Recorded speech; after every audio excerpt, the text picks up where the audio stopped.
unis dans leur effort pour protéger l'Éthiopie.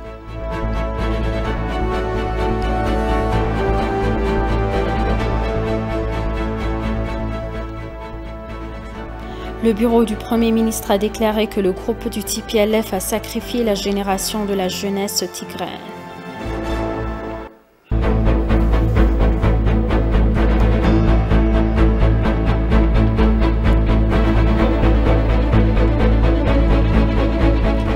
Bienvenue, chers téléspectateurs, c'est Aline Taibaro avec le journal du 21 août.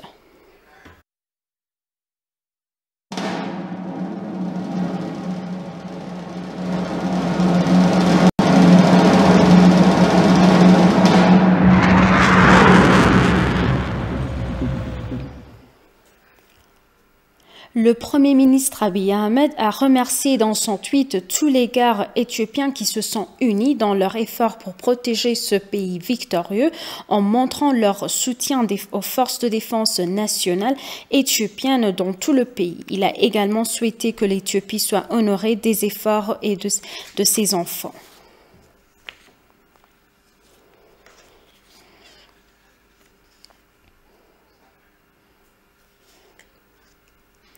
S'exprimant lors de la conférence de presse, Bileni Seyum, responsable des langues étrangères et des médias numériques au secrétariat de presse du bureau, a déclaré que le groupe avait non seulement sacrifié toute la génération de la jeunesse tigraine, mais avait également capturé son peuple au Tigray.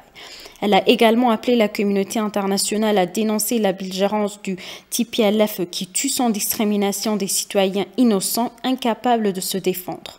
Il y a aussi l'action explicite de TPLF dans une escroquerie économique généralisée et un défi bien identifié pour le pays, a-t-elle noté. Bileni a également appelé la diaspora éthiopienne à s'engager activement dans la lutte contre les flux financiers illicites. L'assistant humanitaire transporté aux habitants du Tigray a récemment vu 280 camions de colis d'aide aux corps respectifs.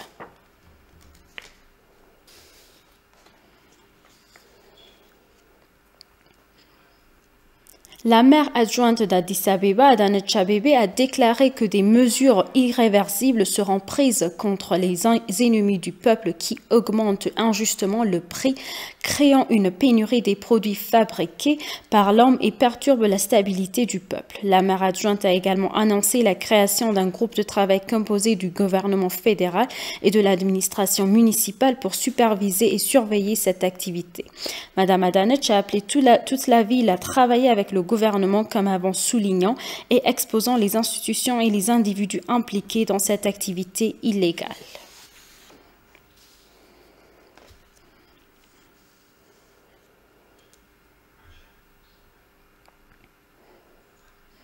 Le ministère russe des Affaires étrangères a appelé la communauté internationale et les institutions de la région à soutenir les efforts du gouvernement éthiopien pour stabiliser la situation au Tigray et rétablir la paix et la stabilité dans la région. La porte-parole du ministère russe des Affaires étrangères, Maria Zakhareva, a déclaré dans un communiqué que la Russie surveillait de près la situation en Éthiopie. Elle a déclaré que la Russie est convaincue que les Éthiopiens joueront un rôle important dans la résolution de leurs problèmes internes avec le soutien de leurs frères africains. Le ministère russe des Affaires étrangères a déclaré que la tentative du TPLF de s'emparer du corridor Éthiopie-Djibouti avait exacerbé la crise humanitaire et augmenté le nombre de réfugiés et des personnes déplacées à l'intérieur du pays.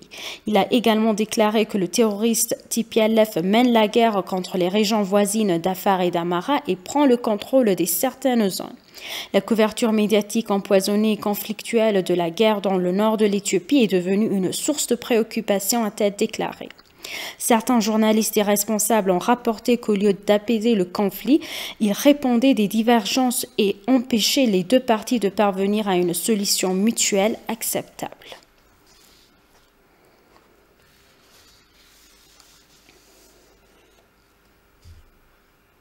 La police fédérale éthiopienne, en collaboration avec la commission des douanes, a saisi une grande quantité d'acier qui était stocké à deux endroits près du monastère de Jésus et de l'église évangélique de la sous-ville de Kolfe Garanio lors d'une opération à Addis Abeba.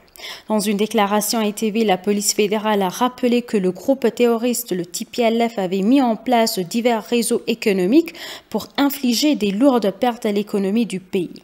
Selon lui, la police fédérale enquête sur les métaux d'une valeur de plusieurs milliards de birrs qui ont été stockés dans 17 endroits et fait l'objet d'une enquête. Il a déclaré que la police enquête actuellement sur les suspects.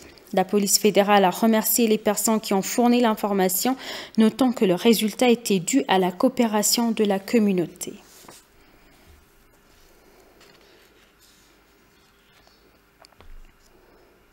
Un grand nombre des forces ennemies dirigées par le général de division aposta Johannes, l'aposta adjoint Macho Bayana et l'aposta Kabada Fekadou, ainsi que le commandant mécanisé, le colonel Gabreslasse, auraient été vaincus. Selon deux commandants de première ligne, le gouvernement a lancé un cessez-le-feu séparé et a repris Gashna, le principal bastion, et détruit les terroristes le long de la ligne Wadla-Lalibela. L'ennemi serait assiégé par des membres de l'armée héroïque, des forces spéciales, des milices et des agriculteurs locaux. Il a déclaré que les forces ennemies affaiblies étaient battues et dispersées dans la région de Gashna, Maquette, Moudja et Windmills. 3 fusils d'assaut, 6000 cartouches, 87 grenades, 229 fusils d'assaut Kalachnikov, 5000 armes à sous-munitions, 1 fusil d'assaut, 2 canons utilisés par un grand nombre d'hommes et d'ennemis, ainsi qu'un Zou-23 ont été détruits lors de l'attaque. Les commandants de l'armée ont dit que la mission était une victoire réussie.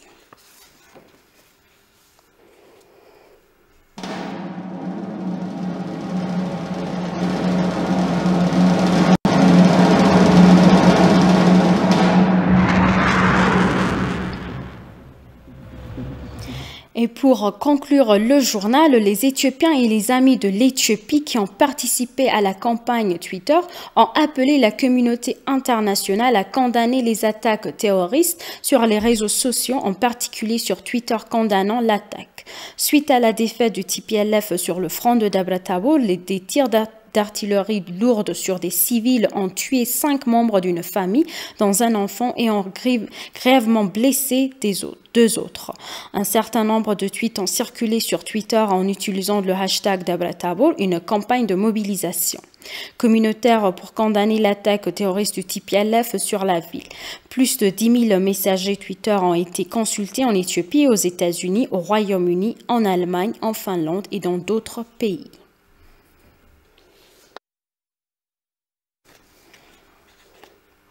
Chers téléspectateurs, nous vous rappelons les titres principaux. Le Premier ministre a remercié dans son tweet tous les gardes éthiopiens qui se sont unis dans leur effort pour protéger l'Éthiopie.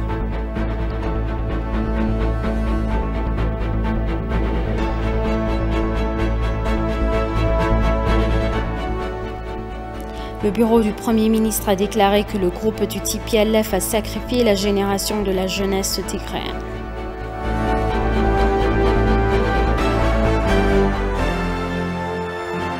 Merci, chers téléspectateurs. C'est la fin du journal. C'était Aline Taibaro avec le journal. Restez avec nous avec le reste des programmes. Bonne journée.